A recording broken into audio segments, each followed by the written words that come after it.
ಓಂ ಶಾಂತಿ. ಇಂದಿನ ಮುರಳಿಯ ದಿನಾಂಕ 20/8/2025. ಪ್ರಾತಃ ಮುರಳಿ. ಓಂ ಶಾಂತಿ. ಬಾಪ್ತಾದ ಮಧುಬನ. ಮಧುರ ಮಕ್ಕಳೇ, ಶ್ರೀಮತಿಯಂತೆ ನಡೆದು ಎಲ್ಲರಿಗೂ ಮುಕ್ತಿ, ಜೀವನ್ಮುಕ್ತಿಯನ್ನು ಪಡೆಯುವ ಮಾರ್ಗವನ್ನು ತಿಳಿಸಿ ಇಡೀ ದಿನ ಇದೇ ವ್ಯವಹಾರವನ್ನು ಮಾಡುತ್ತಾ ಇರಿ. ಪ್ರಶ್ನೆ: ತಂದೆಯು ಯಾವ ಸೂಕ್ಷ್ಮ ಮಾತುಗಳನ್ನು ತಿಳಿಸಿದ್ದಾರೆ? ಅವು ಬಹಳ ತಿಳಿದುಕೊಳ್ಳುವಂಥವಾಗಿವೆ. ಉತ್ತರ: ಸತ್ಯಯುಗವು ಅಮರಲೋಕವಾಗಿದೆ. ಅಲ್ಲಿ ಆತ್ಮವು ಒಂದು ವಸ್ತುವನ್ನು ಬಿಟ್ಟು ಇನ್ನೊಂದನ್ನು ತೆಗೆದುಕೊಳ್ಳುತ್ತದೆ. ಆದರೆ ಮೃತ್ಯುವಿನ ಹೆಸರಿರುವುದಿಲ್ಲ. ಆದ್ದರಿಂದ ಅದಕ್ಕೆ ಮೃತ್ಯುಲೋಕವೆಂದು ಹೇಳಲಾಗುವುದಿಲ್ಲ. 2ನೇ ಪಾಯಿಂಟ್ ಆಗಿದೆ. ಶಿವತಂದೆಯದು ಬೇಹದ್ದಿನ ರಚನೆಯಾಗಿದೆ.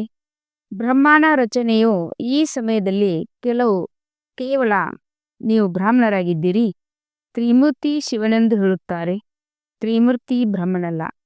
ಇವೆಲ್ಲ ಸೂಕ್ಷ್ಮ ಮಾತುಗಳನ್ನು ತಂದೆ ತಿಳಿಸಿದ್ದಾರೆ. ಇಂತಹ ಮಾತುಗಳನ್ನು ಕುರಿತು ವಿಚಾರ ಮಾಡಿ ಬುದ್ಧಿಗೆ ತಾವೇ ಭೋಜನವನ್ನು ತಯಾರು ಮಾಡಿಕೊಳ್ಳಬೇಕಾಗಿದೆ. ಓಂ ಶಾಂತಿ. ತ್ರಿಮೂರ್ತಿ ಶಿವ ಭಗವಾನ್ ವಾಚ್. ಅವರಂತೂ ತ್ರಿಮೂರ್ತಿ ಬ್ರಹ್ಮನೆಂದು ಹೇಳುತ್ತಾರೆ.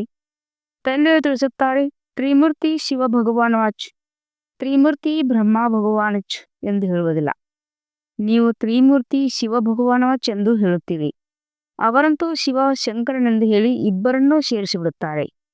ಇದಂತೂ ನೇರವಾಗಿದೆ. ತ್ರಿಮೂರ್ತಿ ಬ್ರಹ್ಮಣ ಬದಲು ತ್ರಿಮೂರ್ತಿ ಶಿವ ಭಗವಾನ್ ವಾಚ್. ಶಂಕರನು ಕಣ್ಣು ತೆರೆದಾಗ ವಿನಾಶವಾಗಿ ಬಿಡುತ್ತದೆ ಎಂದು ಮನುಷ್ಯರು ಹೇಳುತ್ತಾರೆ. ಇದೆಲ್ಲವೂ ಬುದ್ಧಿಯಿಂದ ಕೆಲಸ ತೆಗೆದುಕೊಳ್ಳಲಾಗುತ್ತದೆ. ಮೂವರದೇ ಮುಖ್ಯ ಪಾತ್ರವಿದೆ. ಬ್ರಹ್ಮ ಮತ್ತು ವಿಷ್ಣು ಎಂದು 84 ಜನ್ಮಗಳ ದೊಡ್ಡ ಪಾತ್ರವಿದೆ.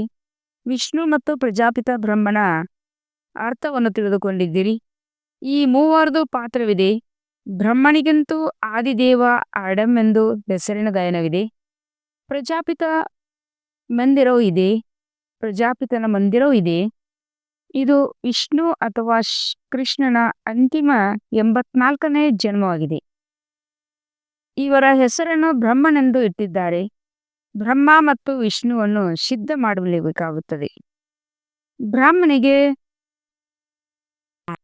ಬ್ರಹ್ಮನಿಗೆ ದತ್ತು ಮಗುವೆಂದು ಹೇಳುತ್ತಾರೆ. ಇವರಿಬ್ಬರು ಶಿವನ ಮಕ್ಕಳಾಗಿದ್ದಾರೆ. ವಾಸ್ತವದಲ್ಲಿ ಒಬ್ಬರೇ ಮಗುವಾಗಿದ್ದಾರೆ. ಲೆಕ್ಕ ಮಾಡುವುದಾದರೆ ಬ್ರಹ್ಮನು ಶಿವನ ಮಗನಾಗಿದ್ದಾರೆ. ತಂದೆ ಮತ್ತು ದಾದಾ. ಇಲ್ಲಿ ವಿಷ್ಣುವಿನ ಹೆಸರೇ ಬರುವುದಿಲ್ಲ.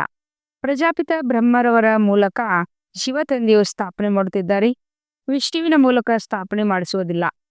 ಶಿವನ ಮಕ್ಕಳು ಇದ್ದಾರೆ, ಬ್ರಹ್ಮನ ಮಕ್ಕಳು ಇದ್ದಾರೆ, ವಿಷ್ಣುವಿನ ಮಕ್ಕಳು ಎಂದು ಹೇಳುವುದಿಲ್ಲ. ಅಥವಾ ಲಕ್ಷ್ಮೀನಾರಾಯಣರಿಗೂ ಬಹಳ ಮಂದಿ ಮಕ್ಕಳಿರಲು ಸಾಧ್ಯವಿಲ್ಲ. ಇದು ಬುದ್ಧಿಗೆ ಭೋಜನವಾಗಿದೆ. ಸ್ವಯಂ ತಾವೇ ಭೋಜನವನ್ನು ತಯಾರಿಸಿಕೊಳ್ಳಬೇಕು. ಎಲ್ಲರಿಗಿಂತ ಹೆಚ್ಚಿನ ಪಾತ್ರವು ವಿಷ್ಣುವಿಂದೆಂದು ಹೇಳಬಹುದು. 84 ಜನ್ಮಗಳ ವಿರಾಟ ರೂಪವನ್ನು ವಿಷ್ಣುವಿಂದೇ ತೋರಿಸುತ್ತಾರೆ, ಬ್ರಹ್ಮನವಲ್ಲ. ವಿರಾಟ ರೂಪವು ವಿಷ್ಣುವಿದನ್ನೇ ಮಾಡುತ್ತಾರೆ. ಏಕೆಂದರೆ ಮೊಟ್ಟ ಮೊದಲು ಪ್ರಜಾಪಿತ ಬ್ರಹ್ಮನ ಹೆಸರನ್ನು ತೆಗೆದುಕೊಳ್ಳುತ್ತಾರೆ. ಬ್ರಹ್ಮನದು ಬಹಳ ಚಿಕ್ಕ ಪಾತ್ರವಿದೆ. ಆದ್ದರಿಂದ ವಿಷ್ಣುವಿಂದೇ ವಿರಾಟ ರೂಪವನ್ನು ತೋರಿಸುತ್ತಾರೆ. ಚತುರ್ಭುಜವನ್ನು ವಿಷ್ಣುವಿನ ರೂಪದಲ್ಲೇ ಮಾಡುತ್ತಾರೆ. ವಾಸ್ತವದಲ್ಲಿ ಈ ಅಲಂಕಾರಗಳು ನಿಮ್ಮದಾಗಿವೆ. ಇವು ಬಹಳ ತಿಳಿದುಕೊಳ್ಳುವ ಮಾತುಗಳಾಗಿವೆ. ಯಾವುದೇ ಮನುಷ್ಯರು ಈ ಮಾತುಗಳನ್ನು ತಿಳಿಸಲು ಸಾಧ್ಯವಿಲ್ಲ. ತಂದೆಯು ಹೊಸ ವಿಧಾನದಿಂದ ತಿಳಿಸುತ್ತಿರುತ್ತಾರೆ. ತಂದೆಯು ಹೇಳುತ್ತಾರೆ, ತ್ರಿಮೂರ್ತಿ ಶಿವ ಭಗವಾನ್ ವಾಚ್. ಸರಿಯಲ್ಲವೇ? ವಿಷ್ಣು, ಬ್ರಹ್ಮ ಮತ್ತು ಶಿವ. ಇದರಲ್ಲಿಯೂ ಪ್ರಜಾಪಿತ ಬ್ರಹ್ಮನೇ ಮಗನಾಗಿದ್ದಾರೆ. ವಿಷ್ಣುವನ್ನು ಮಗನೆಂದು ಹೇಳುವುದಿಲ್ಲ. ಫಲೆ ರಚನೆಯಾಗಿದೆ. ಆದರೆ ರಚನೆಯು ಬ್ರಹ್ಮನದೇ ಆಗಿದೆಯಲ್ಲವೇ? ನಂತರ ಭಿನ್ನ ನಾಮರೂಪವನ್ನು ತೆಗೆದುಕೊಳ್ಳುತ್ತಾರೆ. ಮುಖ್ಯವಾದ ಪಾತ್ರವು ಅವರದಾಗಿದೆ. ಬ್ರಹ್ಮನ ಪಾತ್ರವು ಈ ಸಮಯದಲ್ಲಿ ಬಹಳ ಚಿಕ್ಕದಾಗಿದೆ. ವಿಷ್ಣುವಿನ ರಾಜ್ಯವು ಎಷ್ಟು ಸಮಯದ್ದಾಗಿದೆ. ಇಡೀ ವೃಕ್ಷದ ಬೀಜ ರೂಪವು ಶಿವ ತಂದೆಯದಾಗಿದೆ. ಅವರ ರಚನೆಗೆ ಸಾಲಿಗ್ರಾಮಗಳೆಂದು ಹೇಳಲಾಗುತ್ತದೆ. ಬ್ರಹ್ಮನ ರಚನೆಗೆ ಬ್ರಾಹ್ಮಣಿಯರೆಂದು ಹೇಳುತ್ತಾರೆ. ಈಗ ಶಿವನ ರಚನೆ ಎಷ್ಟಿದೆಯೋ ಅಷ್ಟು ಬ್ರಹ್ಮನ ರಚನೆ ಇಲ್ಲ. ಶಿವನ ರಚನೆಯು ಬಹಳಷ್ಟಿದೆ. ಎಲ್ಲ ಆತ್ಮಗಳು ಅವರ ಸಂತಾನರಾಗಿದ್ದಾರೆ. ಬ್ರಹ್ಮನ ರಚನೆಯು ಕೇವಲ ನೀವು ಬ್ರಾಹ್ಮಣರೇ ಆಚರಿಸುತ್ತಿದ್ದೀರಿ, ಬ್ರಾಹ್ಮಣರೇ ಆಗಿದ್ದೀರಿ. ಹದ್ದಿನಲ್ಲಿ ಬಂದು ಬಿಟ್ಟಿರಲ್ಲವೇ? ಶಿವ ತಂದೆಯದು ಬೇಹದ್ದಿನ ರಚನೆಯಾಗಿದೆ. ಅಂದರೆ ಎಲ್ಲ ಆತ್ಮಗಳು ಬೇಹದ್ ಆತ್ಮಗಳ ಕಲ್ಯಾಣ ಮಾಡುತ್ತಾರೆ. ಬ್ರಹ್ಮರವರ ಮೂಲಕ ಸ್ವರ್ಗದ ಸ್ಥಾಪನೆ ಮಾಡುತ್ತಾರೆ. ನೀವೇ ಬ್ರಾಹ್ಮಣರೇ ಹೋಗಿ ಸ್ವರ್ಗವಾಸಿಗಳಾಗುತ್ತೀರಿ. ಮತ್ತಾರಿಗೂ ಸ್ವರ್ಗವಾಸಿಗಳೆಂದು ಹೇಳುವುದಿಲ್ಲ. ನಿರ್ವಾಣವಾಸಿ ಅಥವಾ ಶಾಂತಿಧಾಮದ ನಿವಾಸಿಗಳಂತೂ ಎಲ್ಲರೂ ಆಗುತ್ತಾರೆ. ಎಲ್ಲರಿಗಿಂತ ಶ್ರೇಷ್ಠ ಸೇವೆಯ ಶಿವ ತಂದೆಯದಾಗಿದೆ. ಏಕೆಂದರೆ ಎಲ್ಲಾ ಆತ್ಮರನ್ನು ಕರೆದುಕೊಂಡು ಹೋಗುತ್ತಾರೆ. ಎಲ್ಲರ ಪಾತ್ರವು ಬೇರೆ ಬೇರೆಯಾಗಿದೆ. ಶಿವ ತಂದೆಯೂ ಸಹ ಹೇಳುತ್ತಾರೆ, ನನ್ನ ಪಾತ್ರವು ಬೇರೆಯಾಗಿದೆ. ಎಲ್ಲಾ ಲೆಕ್ಕಾಚಾರಗಳನ್ನು ಮುಕ್ತಾಯ ಮಾಡಿಸಿ ನಿಮ್ಮನ್ನು ಪತಿತರಿಂದ ಪಾವನರನ್ನಾಗಿ ಮಾಡಿ ಕರೆದುಕೊಂಡು ಹೋಗುತ್ತೇನೆ. ನೀವಿಲ್ಲಿ ಪಾವನರಾಗಲು ಪರಿಶ್ರಮ ಪಡುತ್ತಿದ್ದೀರಿ. ಉಳಿದವರೆಲ್ಲರೂ ಅಂತಿಮ ಸಮಯದಲ್ಲಿ ತಮ್ಮ ಲೆಕ್ಕಾಚಾರಗಳನ್ನು ಮುಗಿಸಿಕೊಂಡು ಹೋಗುತ್ತಾರೆ. ಮತ್ತೆ ಮುಕ್ತಿಧಾಮದಲ್ಲಿ ಕುಳಿತಿರುತ್ತಾರೆ. ಸೃಷ್ಟಿ ಚಕ್ರವು ಸುತ್ತಲೇಬೇಕಾಗುತ್ತದೆ. ನೀವು ಮಕ್ಕಳು ಬ್ರಹ್ಮರವರ ಮೂಲಕ ಬ್ರಾಹ್ಮಣರಾಗಿ ನಂತರ ದೇವತೆಗಳಾಗುತ್ತೀರಿ. ನೀವು ಬ್ರಾಹ್ಮಣರು ಶ್ರೀಮತದಂತೆ ಸೇವೆ ಮಾಡುತ್ತೀರಿ. ಮುಕ್ತಿ ಮತ್ತು ಜೀವನ್ಮುಕ್ತಿಯನ್ನು ಪಡೆಯಬೇಕೆಂದರೆ ಈ ರೀತಿ ಪಡೆಯಬಹುದೆಂದು ಕೇವಲ ಮನುಷ್ಯರಿಗೆ ಮಾತ್ರವೇ ತಿಳಿಸುತ್ತೀರಿ.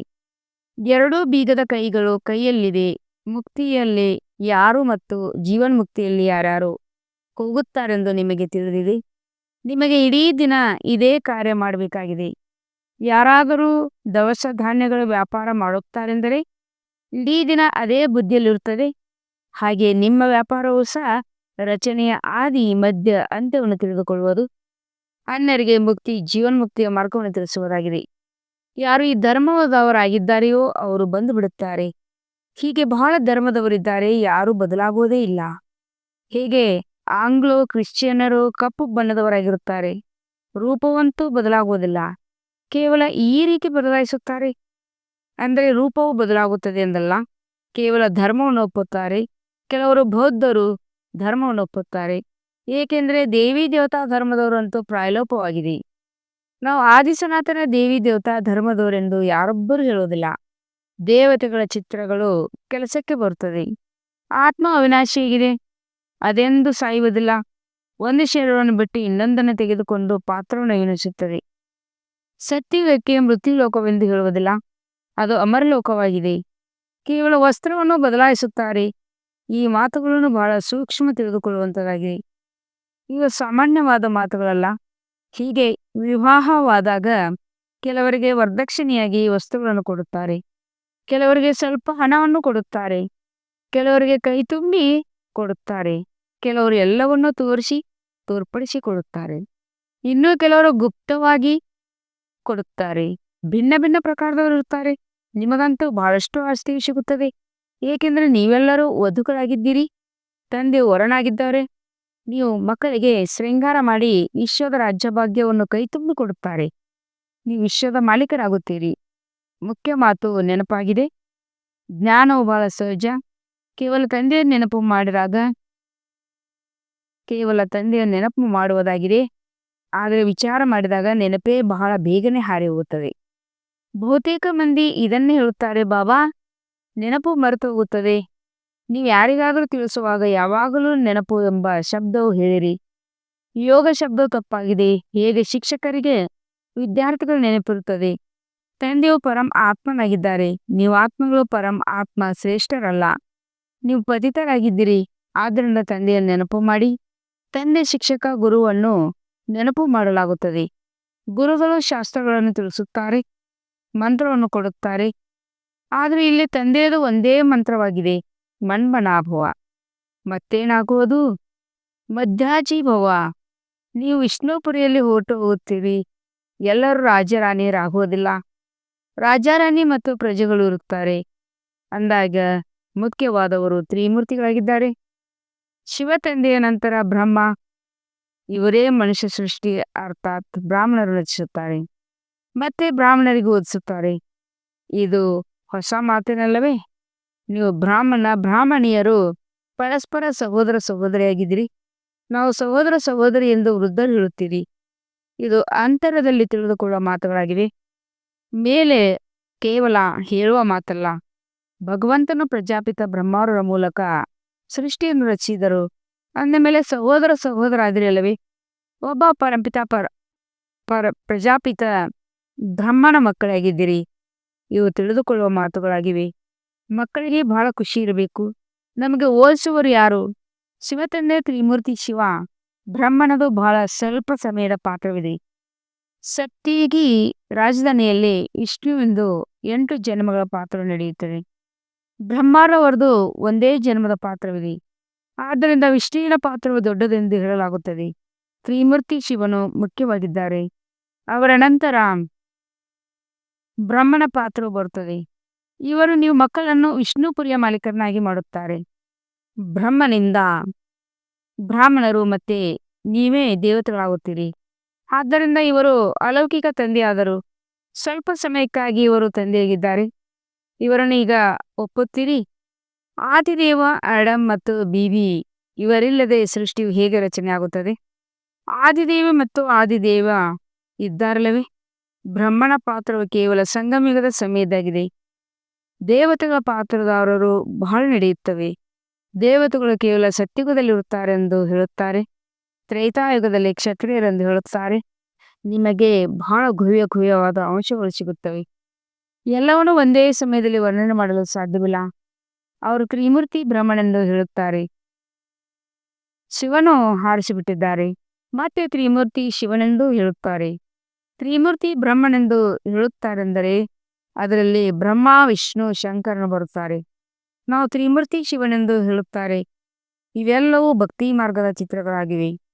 ಬ್ರಹ್ಮರವರ ಮೂಲಕ ಪ್ರಜೆಗಳನ್ನು ರಚಿಸುತ್ತಾರೆ. ಮತ್ತೆ ನೀವು ದೇವತೆಗಳಾಗುತ್ತೀರಿ. ವಿನಾಶದ ಸಮಯದಲ್ಲಿ ಪ್ರಾಕೃತಿಕ ಆಪತ್ತುಗಳು ಬರುತ್ತವೆ. ವಿನಾಶವಂತೂ ಆಗಲೇಬೇಕಾಗಿದೆ. ಕಲಿಯುಗದ ನಂತರ ಮತ್ತೆ ಸತ್ಯಯುಗ ಆಗುವುದು. ಇಷ್ಟೆಲ್ಲ ಶರೀರಗಳ ವಿನಾಶವು ಆಗಲೇಬೇಕಾಗಿದೆ. ಎಲ್ಲವೂ ಪ್ರತ್ಯಕ್ಷ ರೂಪದಲ್ಲಿ ಆಗಬೇಕಲ್ಲವೇ? ಕೇವಲ ಕಣ್ಣು ತೆರೆದ ತಕ್ಷಣ ಆಗಿಬಿಡುವುದಲ್ಲ. ಯಾವಾಗ ಸ್ವರ್ಗವು ಮರೆಯಾಗುವುದು ಆ ಸಮಯದಲ್ಲಿ ಭೂಕಂಪಗಳಾಗುತ್ತವೆ. ಅಂದ ಮೇಲೆ ಈ ಸಮಯದಲ್ಲಿಯೂ ಶಂಕರನ ಕಣ್ಣನ್ನು ತೆರೆಯುವರೇ? ದ್ವಾರಿಕಾ ಅಥವಾ ಲಂಕೆಯು ನೀರಿನಲ್ಲಿ ಮುಳುಗಿ ಹೋಯಿತೆಂದು ಹೇಳುತ್ತಾರಲ್ಲವೇ? ಈಗ ತಂದೆಯು ತಿಳಿಸುತ್ತಾರೆ, ನಾನು ಕಳ್ಳ ಬುದ್ಧಿಯವರನ್ನು ಪಾರಸಬುದ್ಧಿಯವರನ್ನಾಗಿ ಮಾಡಲು ಬಂದಿದ್ದೇನೆ. ಪತಿತ ಪಾವನ ಬನ್ನಿ, ಬಂದು ಪಾವನ ಪ್ರಪಂಚವನ್ನು ಸ್ಥಾಪನೆ ಮಾಡಿ ಎಂದು ಮನುಷ್ಯರು ಕರೆಯುತ್ತಾರೆ. ಆದರೆ ಈಗ ಕಲಿಯುಗವಾಗಿದೆ. ಇದರ ನಂತರ ಸತ್ಯಯುಗವು ಬರುವುದೆಂದು ತಿಳಿದುಕೊಂಡಿಲ್ಲ. ನೀವು ಮಕ್ಕಳಂತೂ ಖುಷಿಯಲ್ಲಿ ನರ್ತಿಸಬೇಕು. ಹೇಗೆ ವಕೀಲರು ಪರೀಕ್ಷೆಯನ್ನು ತೆರೆಗಡೆ ಮಾಡುತ್ತಾರೆ, ಒಳ್ಳೆಯದೇ ವಿಚಾರ ಮಾಡುತ್ತಾರಲ್ವೇ? ನಾವು ಹಣವನ್ನು ಸಂಪಾದಿಸುತ್ತೇವೆ ಮತ್ತು ಮನೆಯನ್ನು ಕಟ್ಟಿಸುತ್ತೇವೆ. ಇದು ಮಾಡುತ್ತೇವೆ ಅಂದಾಗ ನೀವು ಸಹ ಈಗ ಸತ್ಯ ಸಂಪಾದನೆ ಮಾಡಿಕೊಳ್ಳುತ್ತೀರಿ. ಸ್ವರ್ಗದಲ್ಲಿ ಎಲ್ಲವೂ ನಿಮಗೆ ಹೊಸದೇ ಸಿಗುವುದು ಅಂದಾಗ ಉಚ್ಚಾರ ಮಾಡಿ. ಸೋಮನಾಥನ ಮಂದಿರವು ಹೇಗಿತ್ತು? ಕೇವಲ ಒಂದೇ ಮಂದಿರವಿರುವುದಿಲ್ಲ. ಆ ಮಂದಿರಕ್ಕೆ 2500 ವರ್ಷಗಳಾಯಿತು. ಅದನ್ನು ಕಟ್ಟಿಸುವುದರಲ್ಲಿ ಸಮಯವಂತೂ ತಿಳಿಸುತ್ತದೆ. ಅದಕ್ಕೆ ಪೂಜೆ ನಡೆಯಿತು. ನಂತರ ಅದನ್ನು ಲೂಟಿ ಮಾಡಿ ತೆಗೆದುಕೊಂಡು ಹೋದರು. ಕಟ್ಟಿಸಿದ ತಕ್ಷಣವೇ ಬಂದಿರುವುದಿಲ್ಲ. ಅದರ ಜೊತೆ ಬಹಳಷ್ಟು ಮಂದಿರಗಳಿರ್ತವೆ. ಪೂಜೆಗಾಗಿ ಮಂದಿರವನ್ನು ಕಟ್ಟಿಸಿದ್ದಾರೆ. ಈಗ ನಿಮಗೆ ತಿಳಿದಿದೆ. ತಂದೆಯನ್ನು ನೆನಪು ಮಾಡುತ್ತಾ ಮಾಡುತ್ತಾ ನಾವು ಸತ್ಯಯುಗದಲ್ಲಿ ಹೊರಟು ಹೋಗುತ್ತೇವೆ. ಆತ್ಮವು ಪವಿತ್ರವಾಗುತ್ತದೆ. ಪರಿಶ್ರಮ ಪಡಬೇಕಾಗುತ್ತದೆ. ಪರಿಶ್ರಮವಿಲ್ಲದ ಕೆಲಸವು ನಡೆಯುವುದಿಲ್ಲ.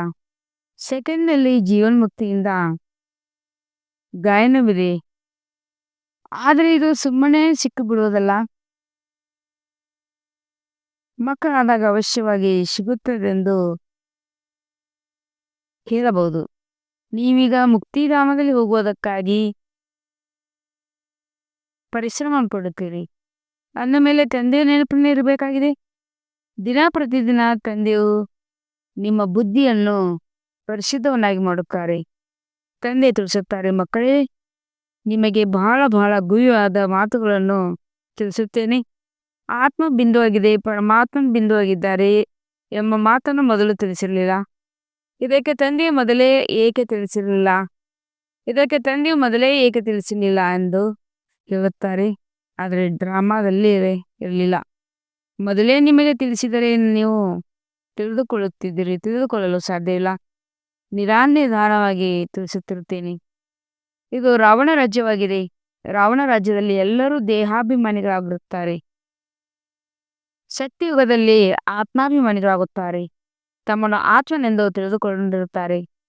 ನನ್ನ ಶರೀರವು ದೊಡ್ಡದಾಯಿತು, ಈಗ ಇದನ್ನು ಬಿಟ್ಟು ಇನ್ನೊಂದು ಚಿಕ್ಕ ಶರೀರವನ್ನು ತೆಗೆದುಕೊಂಡರೆಂಬುದು ತಿಳಿಯುತ್ತಾರೆ. ಆತ್ಮದ ಶರೀರವು ಮೊದಲು ಚಿಕ್ಕದಾಗಿರುತ್ತದೆ, ನಂತರ ದೊಡ್ಡದಾಗುತ್ತದೆ.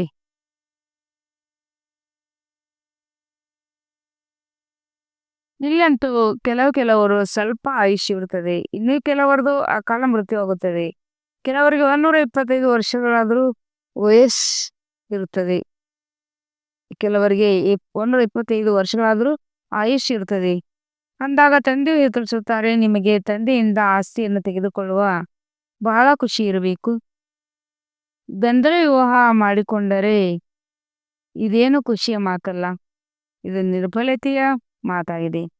ಒಂದು ವೇಳೆ ನಾನು ಪವಿತ್ರವಾಗಲು ಇಚ್ಛಿಸುತ್ತೇನೆಂದು ಕುಮಾರಿಯು ಹೇಳಿದರೆ ಅವಳನ್ನು ಸಾಯಿಸುತ್ತಾರೆ. ಜ್ಞಾನವು ಕಡಿಮೆ ಆದಾಗ ಹೀಗೆ ಹೆದರುತ್ತಾರೆ. ಚಿಕ್ಕ ಚಿಕ್ಕ ಕುಮಾರಿಯನ್ನು ಒಂದು ವೇಳೆ ಯಾರಾದರೂ ಹೊಡೆದು ರಕ್ತ ಬಂದರೆ ಪೊಲೀಸರಿಗೆ ರಿಪೋರ್ಟ್ ಮಾಡಿದಾಗ ಇದಕ್ಕೂ ಶಿಕ್ಷೆ ಸಿಗುತ್ತದೆ. ಒಂದು ವೇಳೆ ಪ್ರಾಣಿಗಳನ್ನು ಸಹ ಯಾರಾದರೂ ಹೊಡೆದರೆ ಅವರ ಮೇಲೆ ಕೇಸಾಗುತ್ತದೆ. ಶಿಕ್ಷೆಗಳನ್ನು ವಿಧಿಸುತ್ತಾರೆ.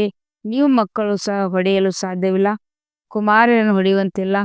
ಅವರು ತಮಗಾಗಿ ಸಂಪಾದನೆ ಮಾಡಿಕೊಳ್ಳಬಲ್ಲರು, ಶರೀರ ನಿರ್ವಹಣೆ ಮಾಡಿಕೊಳ್ಳಬೇಕಾಗುವುದು. ಹೊಟ್ಟೆಯನ್ನು ಹೆಚ್ಚು ಕೇಳುವುದಿಲ್ಲ. ಒಬ್ಬ ಮನುಷ್ಯನ ಹೊಟ್ಟೆಯು 4-5 ರೂಪಾಯಿ, ಇನ್ನೊಬ್ಬ ಮನುಷ್ಯನ ಹೊಟ್ಟೆಗೆ 400-500 ರೂಪಾಯಿಗಳನ್ನು ಖರ್ಚು ಮಾಡುತ್ತದೆ. ಬಹಳ ಹಣವಿದ್ದರೆ ಲಾಭ ಉಂಟಾಗುತ್ತದೆ. ಬಡವರಿಗೆ ಹಣವೇ ಇರುವುದಿಲ್ಲ, ಆದ್ದರಿಂದ ಲೋಭವೂ ಇಲ್ಲ. ಅವರು ಒಣ ರೊಟ್ಟಿಯಲ್ಲಿಯೇ ಖುಷಿ ಪಡುತ್ತಾರೆ. ಮಕ್ಕಳು ಹೆಚ್ಚು ಆಹಾರ ಪಾನೀಯಗಳ ಜಂಜಾಟದಲ್ಲಿ ಹೋಗಬಾರದು, ತಿನ್ನುವ ಆಸಕ್ತಿ ಇರಬಾರದು. ನಿಮಗೆ ತಿಳಿದಿದೆ, ಅಲ್ಲಿ ನಿಮಗೆ ತಾನೇ ಸಿಗೋದಿಲ್ಲ. ದೇಹದಿನ ರಾಜ್ಯಭಾಗ್ಯ ಸಿಗುತ್ತದೆ, ಸುಖವೂ ಸಿಗುತ್ತದೆ. ಅಲ್ಲಿ ಯಾವುದೇ ರೋಗವಿರುವುದಿಲ್ಲ, ಸುಖ, ಶಾಂತಿ, ಖುಷಿ ಎಲ್ಲವೂ ಇರುತ್ತದೆ. ಅಲ್ಲಿ ವೃದ್ಧಾಪನವು ಸಹ ಬಹಳ ಚೆನ್ನಾಗಿರುತ್ತದೆ. ಖುಷಿ ಇರುತ್ತಾರೆ, ಯಾವುದೇ ಪ್ರಕಾರ ಕಷ್ಟವಿರುವುದಿಲ್ಲ. ಪ್ರಜೆಗಳು ಸಹ ಅದೇ ರೀತಿಯಲ್ಲಿರುತ್ತಾರೆ. ಆದರೆ ಪ್ರಜೆಗಳಾದರೂ ಸಹ ಎಂದೂ ತಿಳಿಯುವುದಿಲ್ಲ. ಹೀಗೆ ತಿಳಿಯದವರಿಗೆ ಕಾಡಿನ ಜನವೆಂದು ಹೇಳಲಾಗುತ್ತದೆ. ಸೂರ್ಯವಂಶ ಲಕ್ಷ್ಮೀನಾರಾಯಣ ಆಗಬೇಕೆಂದು ಅಷ್ಟು ಪುರುಷಾರ್ಥವನ್ನು ಮಾಡಬೇಕಾಗುವುದು. ಮಧುರಾತಿ ಮಧುರ ಅಗಲಿ ಹೋಗಿ ಮರಳಿ ಸಿಕ್ಕಿರುವ ಮಕ್ಕಳ ಪ್ರತಿ ಮಾತೀತ ಆಪ್ತದರ ನೆನಪು, ಪ್ರೀತಿಯಾದ ಸುಪ್ರಭಾತ. ಆರ್ಥಿಕ ಮಕ್ಕಳಿಗೆ ಆತ್ಮಿಕ ತಂದೆ ನಮಸ್ತೆ. हम रूहानी बच्चों की रूहानी बाप दादा को याद, प्यार और गुड मॉर्निंग और नमस्ते नमस्ते नमस्ते. शुक्रिया बाबा, शुक्रिया. वहा ಬಾಬಾ ವಹ. ಧಾರಣೆಗಾಗಿ ಪಾಯಿಂಟ್. ನಾವು ಬ್ರಾಹ್ಮಣ ಹೊಸ ರಚನೆಯ ಪರಸ್ಪರ ಸಹೋದರಿಯಾಗಿದ್ದೇವೆ. ಇದನ್ನು ಕೇವಲ ಅಂತರದಲ್ಲಿ ತಿಳ್ಕೊಳ್ಬೇಕು, ಯಾರಿಗೂ ಹೇಳುವೆ ಅವಶ್ಯಕತೆ ಇಲ್ಲ. ಸದಾ ಇದೇ ನಶೆಯಲ್ಲಿರಿ, ನಮಗೆ ಶಿವ ತಂದೆಯು ರೂಪಿಸುತ್ತಾರೆ. 2ನೇ ಪಾಯಿಂಟ್ ಆಗಿದೆ, ಆಹಾರ ಪಾನೀಯಗಳ ಜಂಜಾಟದಲ್ಲಿ ಹೆಚ್ಚು ಹೋಗಬಾರದು. ಲೋಭವನ್ನು ಬಿಟ್ಟು ಬೇಹದ್ದಿನ ರಾಜ್ಯ ಭಾಗ್ಯದ ಸುಖವನ್ನು ನೆನಪು ಮಾಡಬೇಕಾಗಿದೆ. ವರದಾನ: ಅನೇಕ ಪ್ರಕಾರದ ಪ್ರವೃತ್ತಿಯಿಂದ ನಿವೃತ್ತಿ ಮಾರ್ಗವಾಗುವಂತಹ ನಷ್ಟ ಮೋಹ ಶ್ರುತಿ ಸ್ವರೂಪರಾಗುವ. ವಿವರಣೆಯಾಗಿದೆ, ಸಂಯಮನ ಪ್ರವೃತ್ತಿ, ದೈವಿ ಪರಿವಾರದ ಪ್ರವೃತ್ತಿ, ಸೇವೆಯ ಪ್ರವೃತ್ತಿ, ಹದ್ದಿನ ಪ್ರಾಪ್ತಿಗಳ ರಾತ್ರಿ, ಈ ಎಲ್ಲವನ್ನು ನಷ್ಟ ಮೋಹ ಅರ್ಥಾತ್ ನೇರ ಆಗುವುದಕ್ಕೆ ಬಾಪ್ತದರ ಸ್ನೇಹ ಸ್ವರೂಪವನ್ನು ಎದುರಿಗೆ ಇಟ್ಟುಕೊಳ್ಳಬೇಕು. ಸ್ಮೃತಿ ಸ್ವರೂಪರಾಗುವುದರಿಂದ ನಷ್ಟಮೋಹ ಸ್ವತಃವಾಗಿ ಆಗಿಬಿಡಿರಿ. ಪ್ರವೃತ್ತಿಯಿಂದ ನಿವೃತ್ತರಾಗುವುದು ಅರ್ಥಾತ್ ನನ್ನತನವನ್ನು ಸಮಾಪ್ತಿ ಮಾಡಿ ನಷ್ಟಮೋಹ ಆಗುವುದು. ಈ ರೀತಿಯ ನಷ್ಟಮೋಹ ಆಗುವ ಮಕ್ಕಳು ಬಹಳ ಕಾಲದ ಪುರುಷಾರ್ಥದಿಂದ ಬಹಳ ಕಾಲದ ಪ್ರಾರಬ್ಧದ ಪ್ರಾಪ್ತಿಯ ಅಧಿಕಾರಿ ಪಡೆಯುವರು. ಸ್ಲೋಗನ್ ಆಗಿದೆ, ಕಮಲ ಹೂವಿನ ಹಾಗೆ ಭಿನ್ನರಾಗಿ ಆಗ ಪ್ರಭುವಿನ ರೀತಿ ಸಿಗುತ್ತದೆ. ಅಗತ್ಯ ಸೂಚನೆ, ಸಹಜ ಯೋಗಿ ಆಗ್ಬೇಕಂದ್ರೆ ಪರಮಾತ್ಮನ ಪ್ರೀತಿಯ ಅನುಭವಿಯಾಗ್ರಿ. ಯಾರು ನಂಬರ್ 1 ಪತಂಗಗಳಾಗಿರ್ತಾರೆ ಅವರಿಗೆ ಸ್ವಯಂನ ಅರ್ಥಾತ್ ಈ ದೇಹದ ಬಾಣದ ಯಾವುದೇ ಮಾತಿನ ಆಧಾರವಿಲ್ಲ. ಅವರು ಎಲ್ಲಾ ಪ್ರಕಾರದ ದೇಹದ ಸ್ಮೃತಿಗಳನ್ನು ಕುರಿತು ನಿರಂತರ ಪರಂಜ್ಯೋತಿಯ ಪ್ರೀತಿಯಲ್ಲಿ ಲವಲೀನರಾಗಿರುತ್ತಾರೆ. ಹೇಗೆ ತಂದೆ ಜ್ಯೋತಿ ರೂಪವಾಗಿದ್ದಾರೆ, ಲೈಟ್ ಮೈಟ್ ರೂಪವಾಗಿದ್ದಾರೆ, ಹಾಗೆ ತಂದೆಯೇ ಸಮಾನ ಸ್ವಯಂ ಲೈಟ್ ಮೈಟ್ ರೂಪರಾಗಿರುತ್ತಾರೆ. ಓಂ ಶಾಂತಿ.